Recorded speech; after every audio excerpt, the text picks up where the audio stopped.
Alright, so they're pretty, I can loosen this one just like a tad, but they're pretty, yeah. Is that better? Yes. Yeah, this one will adjust for sure. Yeah, they work. Alright, squeeze your hand like this. Okay. Is that better? Okay. Alright, turn around for me. Go and sit back. You're all good. Got it? Okay. On February 27th, 2022, officers conducted a spring break enforcement operation that resulted in the arrest of an 18-year-old female. The footage obtained through public records provides an instructive example of proper arrest procedures and constitutional compliance. All right, here's the deal. I'll carry that for you. Pull your hands away from your body. There you go.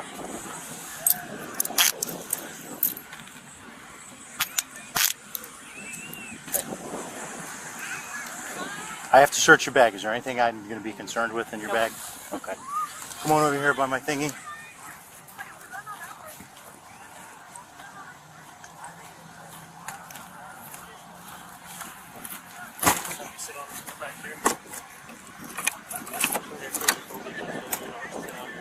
In the heat.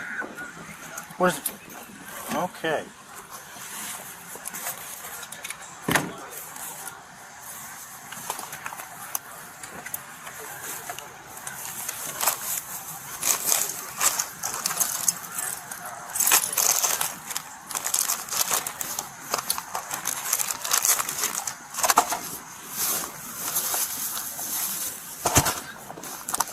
Unfortunately, the jail won't take your bottles of water or your food.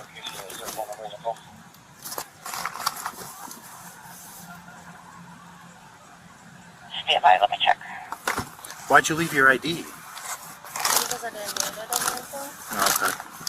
I mean, either way, I am underage. Okay. I care, I mean, honestly. I understand. Thank you, ma'am. Factory 32404. Which tower are you on? 6.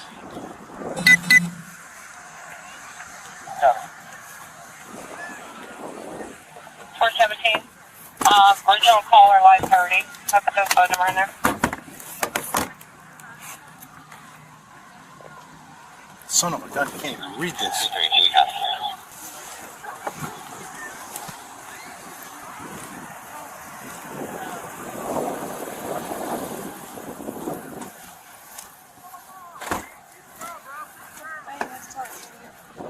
All right, if you want to kick your feet all the way in, they have air conditioning there.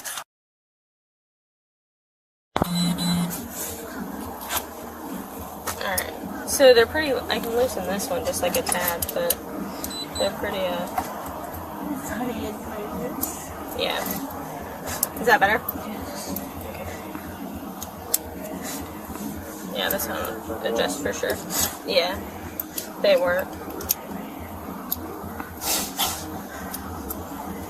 Alright, squeeze your hand like this. Okay. Is that better? Okay. Alright, turn around for me. Go and sit back. You're all good. Got it? Okay. Alright, here, step out. Just walk her over there.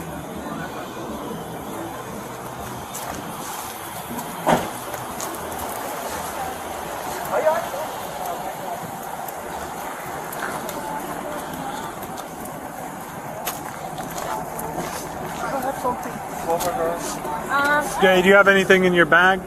Like a shirt or anything? Sarge, do you mind just grabbing her bag out of the back of my car? Is it locked? Yeah, here it's the all silver key. Working today here. Yep, out on the beach for spring break. That's already started. Oh yeah. It was supposed to start this week. This is day 2. Well, yesterday they had like almost full-on riots out here. Well, I thought it was the next week. Well, that's when some of the high school starts. It's next week, but I think this is the precursor to the whole thing. They can write together, right? Yeah. Are you pregnant, man? Pregnant? Are you pregnant? No? It's just something he just has to ask to see if you're pregnant under the influence of any drugs, anything like that.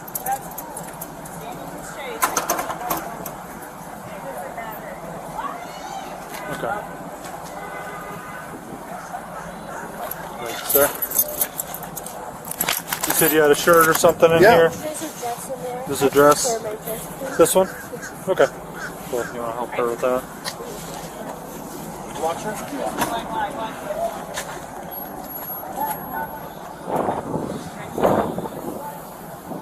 And then whenever we take your hands out and put them to the front, then we're going to put your arms through the holes, okay? So just step forward. We're going to step right over. Are you putting her in front? Okay. Go ahead and put it there. Is that it?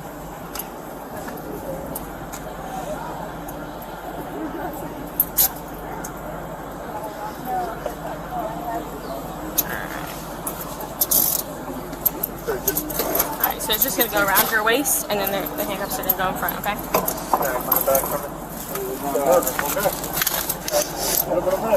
Yeah, that worked out. See? Perfect. Thank you.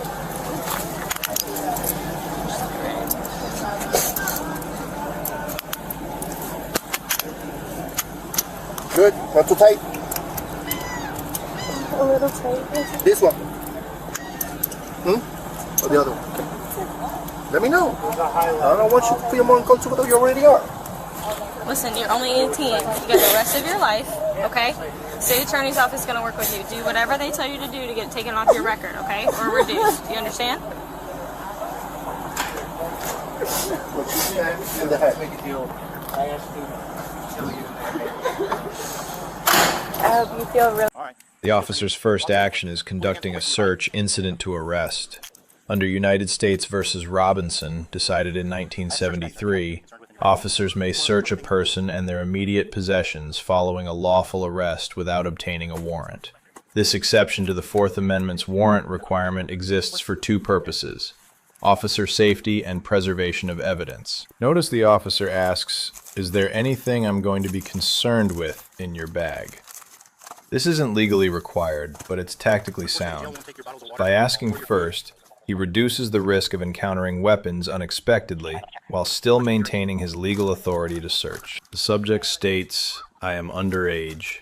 This is a spontaneous statement, not the result of interrogation. Under Pennsylvania v. Muniz, decided in 1990, statements volunteered without police questioning do not require Miranda warnings. This admission likely established probable cause for the arrest. The officer's response, "I understand, thank you, ma'am," is significant. He doesn't interrogate further, doesn't ask follow-up questions. This is proper procedure. Once someone is in custody, any questioning designed to elicit incriminating responses requires Miranda warnings.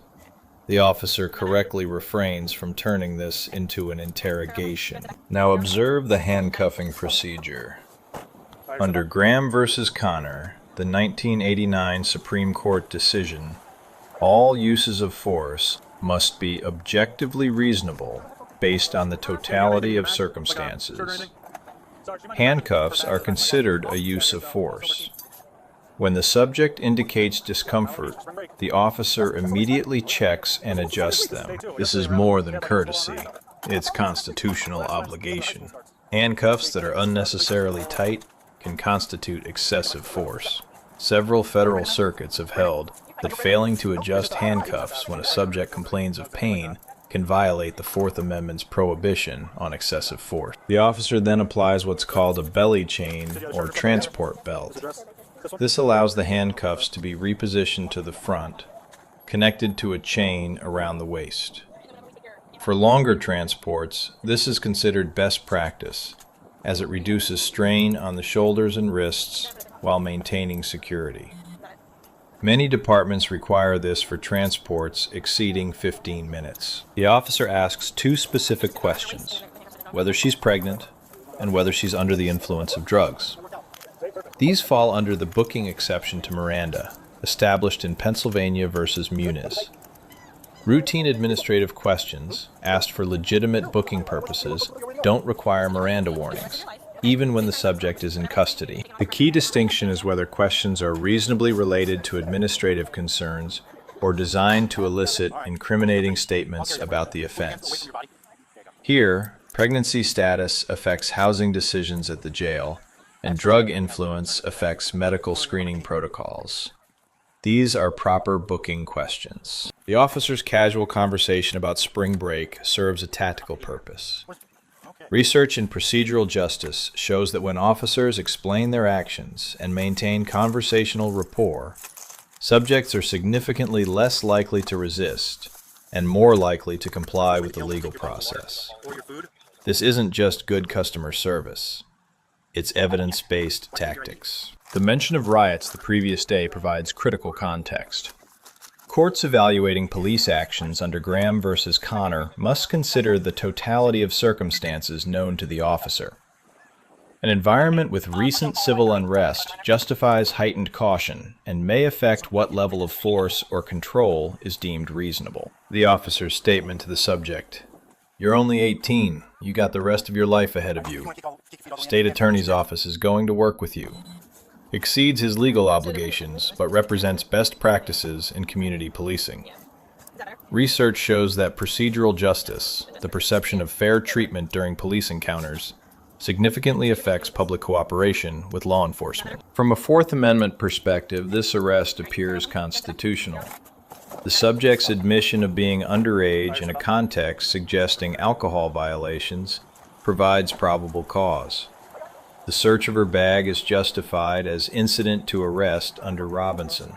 The restraints used are reasonable under Graham versus Connor. Regarding Miranda, no violation occurred here. The officer asked only booking questions and received voluntary statements.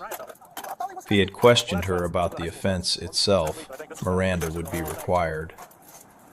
The distinction matters. "What's your name?" doesn't require Miranda. "How much did you drink?" does. Officer grade, A-. Excellent communication, proper procedures, appropriate force, and genuine compassion. The minor deduction reflects that we cannot verify all constitutional requirements were met before the footage begins, particularly the establishment of probable cause. Subject grade, B+. She remained calm, complied with all instructions, and handled a stressful situation with maturity. The grade reflects that the situation itself was avoidable, but once arrested, her conduct was exemplary. 3 critical lessons.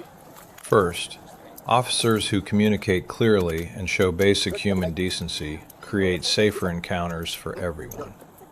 Second, subjects who comply with lawful orders, even when they disagree with the arrest, protect themselves from additional charges and potential use of force.